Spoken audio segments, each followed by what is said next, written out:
next guest, my friend, my colleague, and Aus DeFi chapter lead, Nick Bishop. Welcome.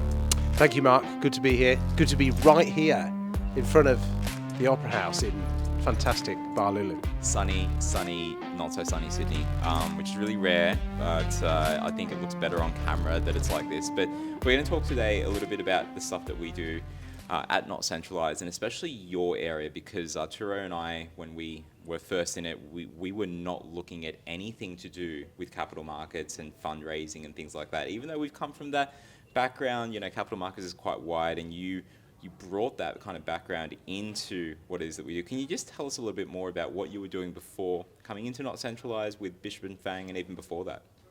Yeah, so my broader background is institutional asset management, which I did for 21, 22 years for a global asset manager. I then left that role, had a brief stint in investment banking, and then started my own advisory firm along with a colleague, Stephen Fang, who's a good friend of NotCentralised. Yep. Fantastic guy. He's now lawyering at Norton Rose Fulbright. And in that advisory business, we were focused on, we had government clients initially, which kicked us off. Never a bad way to start, federal government clients. And then we moved to the private sector. So we were really looking at early stage capital for a variety of businesses. We were generalist, anything from a sustainable packaging company to an NFT project, which got us more involved in obviously the DeFi space, to a bank guarantee platform, digital bank guarantee platform, who's still Ligon. Ligon, who obviously still friends of ours. So that was quite varied, and it really gave us an overview of some of the challenges of, building with frontier technology early, but also through two violently different parts of the cycle, because we had this hyper bullish, almost zero cost of capital phase, sort of post the initial shock of COVID. We had this, very ultra loose monetary policy, lots of people with spare cash, valuations to the moon. And then we had this really sharp handbrake, abrupt turn in policy and tightening of liquidity conditions, which led to a really, a concerted bear market environment. It was fantastic to be able to ride the waves and let alone survive. We know that some people have not. And I guess in that context, can we talk about the kind of things that we're doing at and specifically your area in terms of NotCentralised, bringing in that capital markets aspect where we are looking at what's going on in that space and helping companies raise capital. Can you give us some insight into the current bear market and how it's been shaping the venture capital investment landscape, especially in the emerging tech area, which is what we look at with both Web3 and AI? How are investors, I would say, adjusting their strategies? What have you seen happening there? Well, the overarching theme has been a very conservative shift in their mindsets. Valuations have come down quite aggressively in the private asset space. Ironically, we've had a big bull run the last 6 months in listed equity markets, especially technology. I think, OpenAI and NVIDIA and all the halo, the halo effect around that.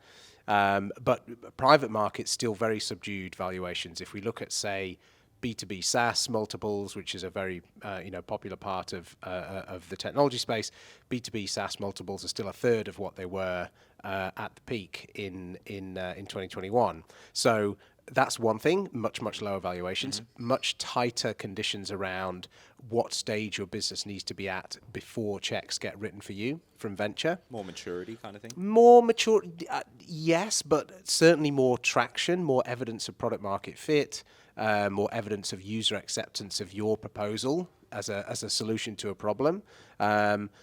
Ideally, investors now want to see a little bit more runway for a business before they commit more capital in there, i.e. this idea that you're lobbying capital for a business that's only a month or two away from catastrophic failure, not as palatable anymore, right? Yeah. Due diligence is taking longer, it's going into more detail, and we're also seeing perhaps more detailed terms around things like liquidity preference rights. So the T's and C's for any given instrument are getting a little bit tighter, a bit more investor friendly now rather than founder friendly as well. I guess that's what happens when money doesn't flow as freely as it used Absolutely. to. Things don't work with certain kind of startups. We see more blowups in the news.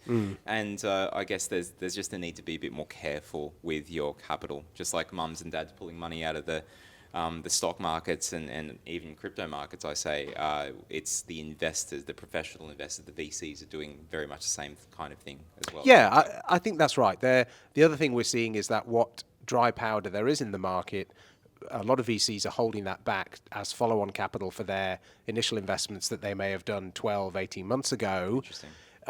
Which now need a bit more capital to get to that inflection point, that nirvana of the hockey stick where it's all rainbows and unicorns. So yeah, we are seeing that now. Follow-on capital being dedicated to those initial businesses and less being available for brand new investments.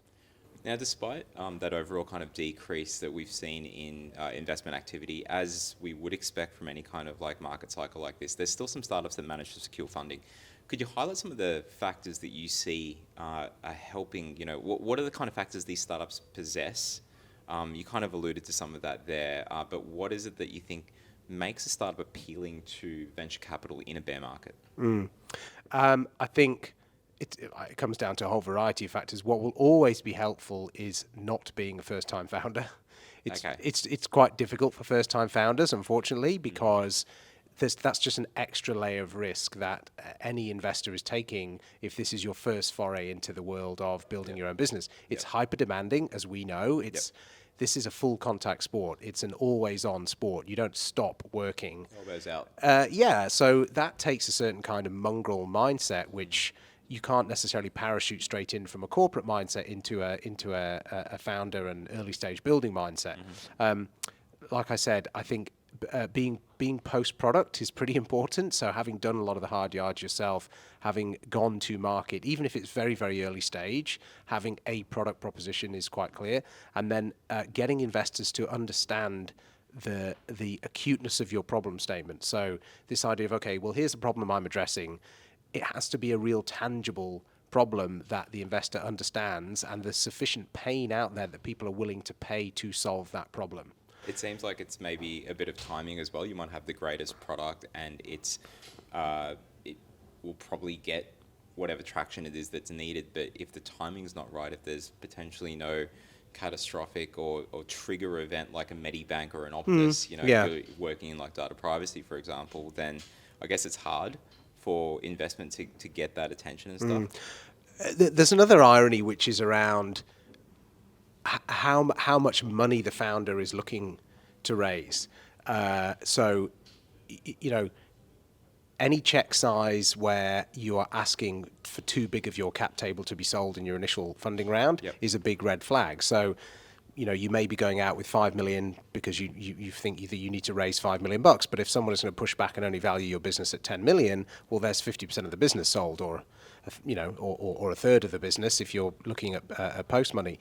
So that is a bit of a flag for early stage investors. You're better off getting a smaller check at that lower valuation, giving away less of your equity, and scrimping elsewhere to build, say, a less fully spec'd MVP or spend slightly less on customer acquisition. Big check sizes are now more frightening than they were 18 months or so ago, with capital being tighter.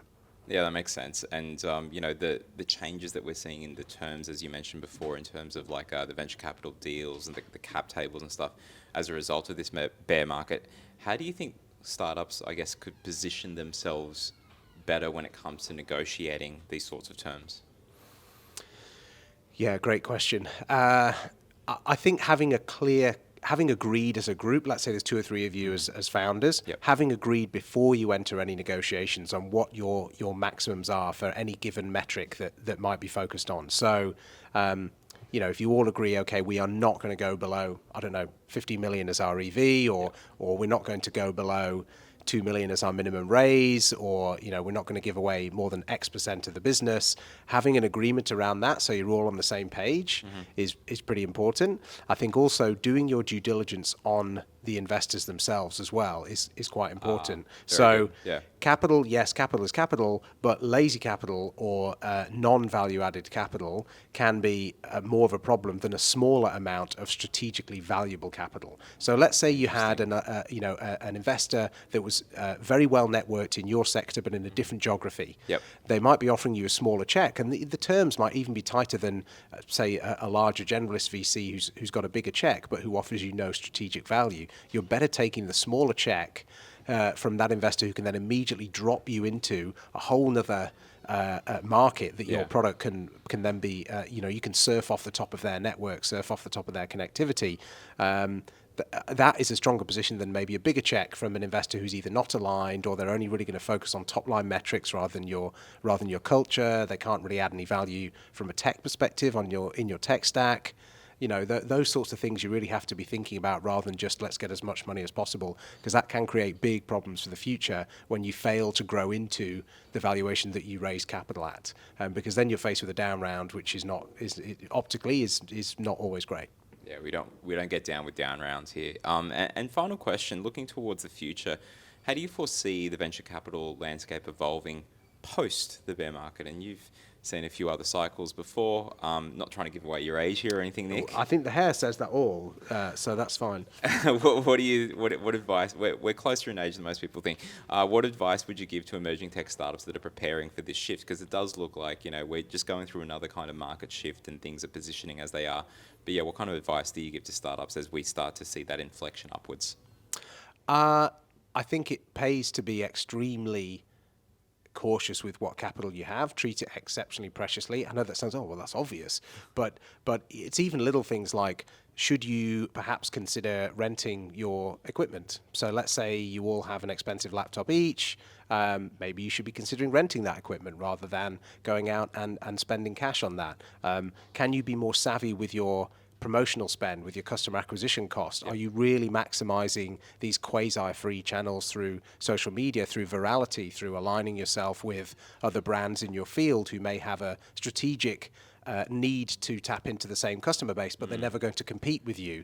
Now that needs talking. It needs you to go out and actively find those potential, aligned partners. But doing that together, whilst not spending money, just spending time, is going to preserve your. It's going to preserve your capital. It's going to preserve your runway. Also, being just really diligent about holding yourselves accountable as a team to timelines and to deliverables, because when you're pitching for capital and you can demonstrate that you managed to deliver something on time and below budget, that's a really strong sign. Even if your product is the most minimal of MVPs, you can demonstrate that discipline to an investor. And the other final thing I think that founders need to be aware of is that as these cycles turn, terms will get better, liquidity will come back, we will hit a peak in interest rates soon-ish, not quite there yet arguably, but we're closer to the end of the hiking cycle than the beginning for sure. So that will herald another wave of slightly easier monetary conditions, that will herald a wave of slightly more confident venture capital investors, and be open to speaking to overseas investors as well. Think about the vehicles that you're raising capital in. Should you persist with a PTY Limited when a Delaware LLC may have broader appeal to global investors? All those little technical things. Obviously, we can help with that if people want. Absolutely, and check out the website and details here.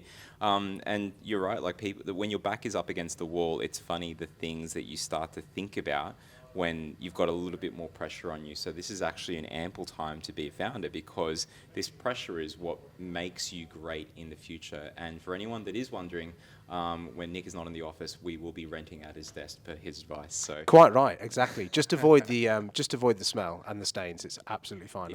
If you can deal with that, you can sit with us. But Nick, thank you very much. I'll see you back at the office. Pleasure. And our next guest is my colleague, Arturo. Thanks for joining us. Thank you for having me. So we're going to talk about something that is a bit of an evolution of the technology that we've continued to build in this space. And I guess it was really highlighted because by the time you are watching this in real time right now, it is the week after. It's Monday, the week after, is it Tuesday? It's all a blur, but it's the week after Blockchain Week. And one of the key things from day one was, I guess, the contentiousness that people had, especially those that are in the Web3 space, when they heard that the banks were saying that, decentralization doesn't matter because their customers aren't really after decentralization. They're after convenience. They want the convenience factor. They want efficiency. So everyone kind of took to that. But then, we thought about that. It kind of makes sense if you've got blockchain and it's pseudonymous, and you can still see, like, if you're the cafe owner, Arturo's a cafe owner in another world, and I buy a coffee from him, I can go to Etherscan or a Block Explorer and then see all of his past transactions, not just what he's being paid, but also what he's spending on. And, pseudonymous does not equal anonymous. It does not equal confidentiality. And I guess because of that, we've created something that you've discovered that we could do because we were diving into ZK proofs. Can you tell us a bit more about what that was there? What is it that we've created, and, what did you kind of see? Well, I think that the the origin story has been kind of the same for us, right? We got into it because we fell in love with the notion of innovation and people kind of getting into the community, the barrier to entry being really, really low in relation to fintech or banks and so forth, right? So we have all of these incredible ideas that come from the most unlikely places, unlikely in relation to where they come from nowadays, right? Now, barrier to entry is it's a few different things. It's regulation. It's how much. Well, usually it's money, right? And money translates to what it costs to run a regulated activity, as well as what it costs to upskill yourself and build great technology. Now we identified the barrier to entry with regards to regulation through layer C. And then we identified also the barrier to entry with regards to ZK proofs with NotVault, and we effectively open sourced that entire developer experience, let's put it that way. Yeah, and that open sourcing and making it easier to use, I guess, could you let's talk about zero knowledge proofs. We're going to do some more series. You'll see that through Aus DeFi and even through NotCentralised on what zero knowledge proofs are. But just for the audience here, why do we care about it? Why do we care about it and stuff? Yeah. Yeah, and why should you care about it? I think that what we're trying to do at this stage is take away that religious angle that many people have with regards to Web3, and understand what is it in Web3 that really adds value to specific workflows. If you're actually building a customer experience, right? We're not selling an ideology, we're selling a product, we're selling a workflow. And what we got from Web3 was effectively the concept of self-sovereignty, right? And self-sovereignty, either building through peer-to-peer networks, like effectively blockchains, or building in a way that you're minimizing the data footprint of your communication, which is where ZK proofs comes in. Because unlike traditional communications that could actually be encrypted, I'm still sending you data, right? So it's unencrypted with regards to the medium in which I'm transferring that data to you. Yep. But once the data leaves my computer and you have seen it, then I lose control over what happens with that data. Yeah. Right? Because you've seen it, right? Yep. I can't make you unsee it. Therefore, when I use a ZK proof, what happens is that I'll send you a cryptographic package that you can verify a statement on. Like, for example, is my balance greater than $1,000, without actually sharing that balance with you? And if you're okay with that, then or if I show you that proof and you can verify it, then you can make the choices that you want to make without me actually telling you that I have $10 billion, which I wish I did. But anyway. But it's interesting because what's often used is examples like that, and the license, for example, when you go to a club or something and you have to show your license, you're showing everything on that license when all they really need to know is a tick box, are you over 18 or not? And yet you're showing that data, and let's assume that they have a great memory and stuff, and they can remember all the details of clients that have come through. Or in the case of where you're sharing data with third parties online, and they basically have all of this data just sitting there. Who knows what their practices are in terms of deletion, but there's so much data that is just sitting out there in the world. Now, NotVault is what we've created, and it is open source, and the idea with this being open source is we're using it in terms of what we're building, but we want others to use it as well, because there is no point to this if we just close it off and don't share. Like, we've spoken to a few businesses, institutions, corporates, we'll speak to the government as well. But by making it open source and offering this kind of ability to have these types of transactions that are cryptographically, especially zero knowledge proof. What does that mean in terms of that pseudonymity that businesses have, and has made businesses very afraid to actually come in because they think all of the transactions are going to be seen? Yeah. How does it transform that? Yeah, it's really interesting because we kind of jumped into the actual application of ZK proofs during the RBA pilot, and it was one of those scenarios where you're like, yeah, sure, not everybody can work with transparency, but we'll deal with that later. And that's a very common term in Web3 space. We'll deal with it later. Yeah. Later became now for us because we were actually implementing a commercial product. And the realization of, oh shit, this is not going to work because everybody's going to be able to see margins, catalyzed the use of ZK proofs to the point where we made sure that what happens is that we're not breaking the link between two wallets. Yep. We're simply obfuscating the balance that a wallet has and obfuscating the amount that I'm transferring between the two wallets. And there were a number of reasons for the choice of that. I think that the main reason, to be completely honest, was the simplicity in the approach that we have, because simple is always good where possible. Right? It's like Stripe. When Stripe came out, that was a very simple yet powerful piece of software. Correct. And one of the issues when you're breaking the link between two wallets is that you need to have a relayer. Now, a relay is effectively a third-party piece of software that sits there and needs to execute transactions on your behalf. Right? Now, what that means is that if somebody else is not running that relay, then the service or the customer experience is gone. Right? And we wanted to make sure that whatever it is that we're doing will always be up and running. At worst, what happens is that, let's say an AWS server goes down, there is no AI to enhance the user experience, but your ability to execute the workflow that is critical to your business is always going to be on chain and running. Is that because the smart contracts stay on chain? Correct. So it doesn't matter about the businesses that are using it. They may go up, they may go down, but because those smart contracts are on chain, effectively anyone can pick this then up and continue to utilize this because... Correct. Yeah, I think confidentiality has been a massive missing piece. We've spoken about, hey, we need better UX and UI. Sure, but what's the point if things were going to be completely... it's good that we're having transparency, but the transparency should only be between people that are privy to a deal or those within a supply chain, like what we're doing with the construction payments thing.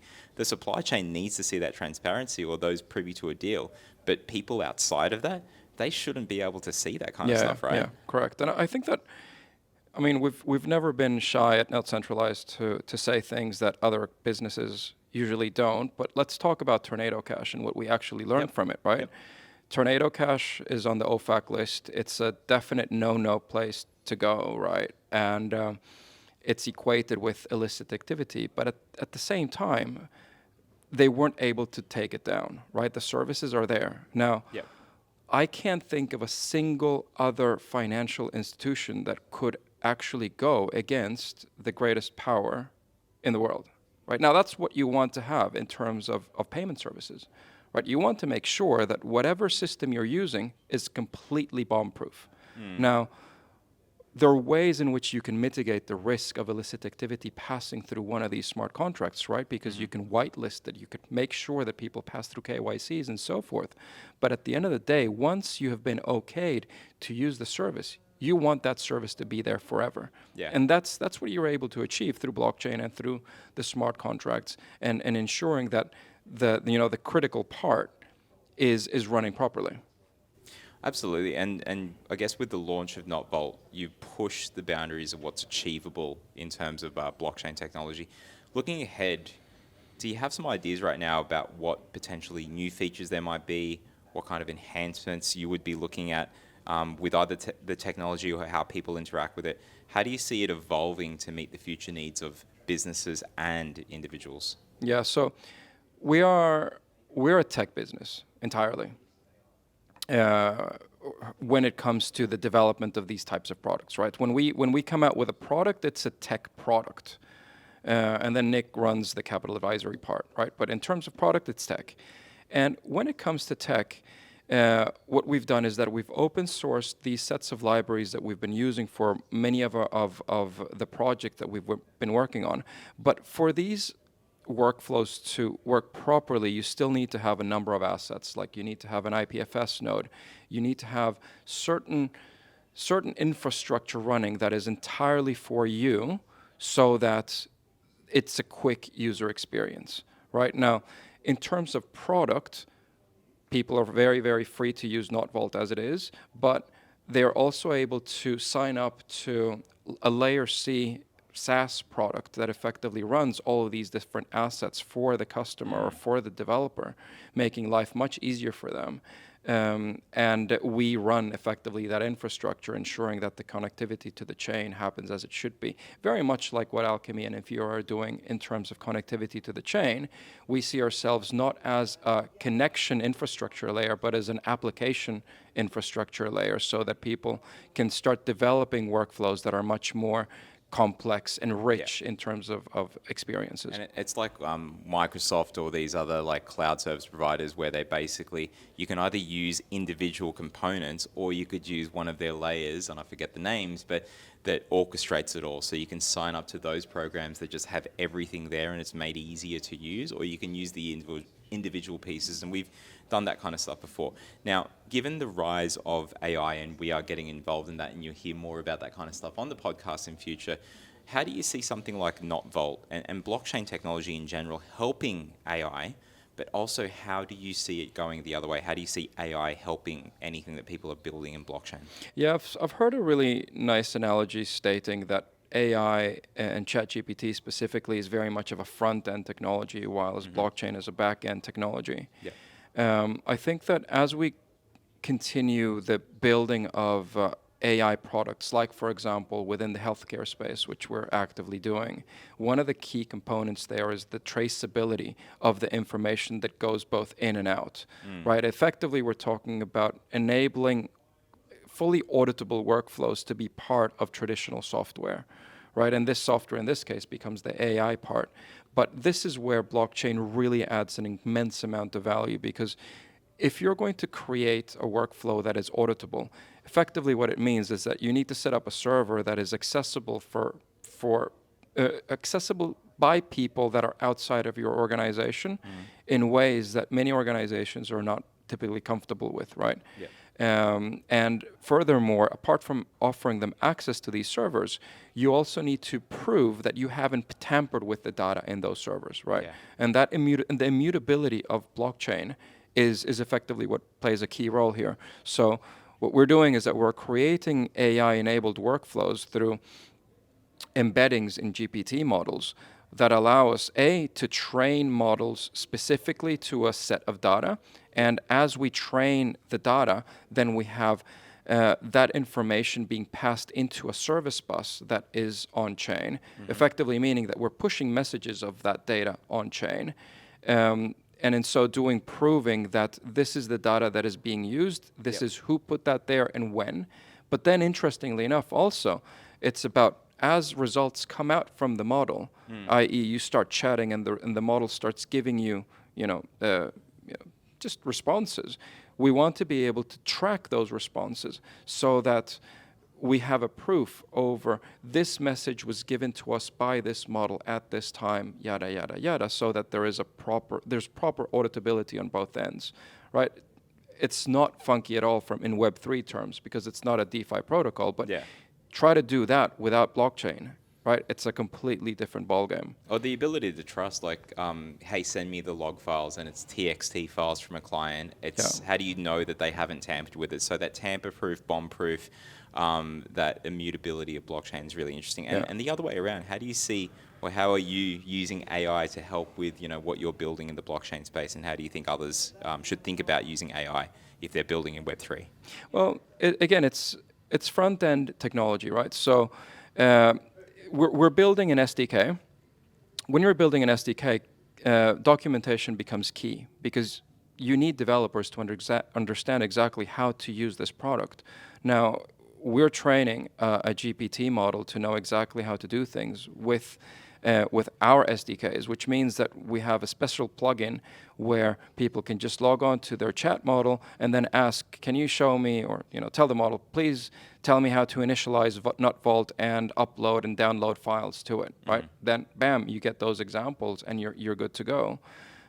So I think that being specialists within the emerging tech space, this is really really exciting time to be in, because we have two types of technologies that are really transformational at a societal level, and we can actually play with both of them and put them in the hands of corporates where we see that it'll actually change the way that they do business. Fantastic. And Arturo, we're going to have you back on for more. No doubt you'll see him at the Aus DeFi event and many more. But for now, thank you so much for joining me. Thank you so much for having me. And what an amazing episode there. So it was great to get my colleagues Nick and Arturo on the show. And I know that you guys see me with them all the time with NotCentralised, but we are going to have some other amazing guests coming up soon. So you'll hear from some of our sponsors, some other folks building in the Web3 space, as well as those in AI. Now, at the time of filming this, it's been a pretty amazing week that we've just finished up last week. It was blockchain week, so if you are seeing this a little bit delayed, it will just depend on when we get this episode out. But first of all, Blockchain Australia on day one were able to announce that they've got a new CEO, so congratulations to Simon Callahan, who is an Aussie expat. He's done a lot of stuff in the blockchain space and has just come back from spending some time in Cambridge. So we welcome him. It was great to meet him, and I'm sure we're going to do some amazing things together there. We also attended 2 of the Blockchain Week days. We didn't get up to Brisbane, but Arturo, Nick, and I were able to get across to both Sydney, obviously being our home city, and you can see it in the background here for the show, but also to Melbourne. And it was amazing to see the folks over there. We haven't had a meetup there for a few months, not since March. So it was great to do that on Thursday night, then roll into Blockchain Week, the final day at Deloitte, which was straight upstairs from where we actually held our meetup. And serendipitously enough, right across the road from the hotel that I booked. It was all very coincidental, but I don't think these things are just coincidence. I think they were meant to be that week, so very good to have. On Blockchain Week Day 1, there was a bit of contentiousness, as you saw, the sides of centralization versus decentralization. We think there's a little bit more to it. There was obviously the debanking narrative, and there's some more clarity coming around that. But yeah, it was overall a really interesting kind of week, and there was a lot of networking, a lot of lessons learned, and most importantly, we're really bullish here at NotCentralised and in my hat as the Aus DeFi president in terms of what it is that's going on in this space. There's a lot of great folks that are building. We saw a lot of folks come over from outside of Australia, not just APAC, but also those from the US as well. So really interesting to see. It was also great to see some announcements made from friends of ours in the DeFi and blockchain and Web3 community. First of all, DigitalX were able to launch an amazing new product, a reference token, asset-backed, and it is HXART or HXArt. So definitely take a look out for that.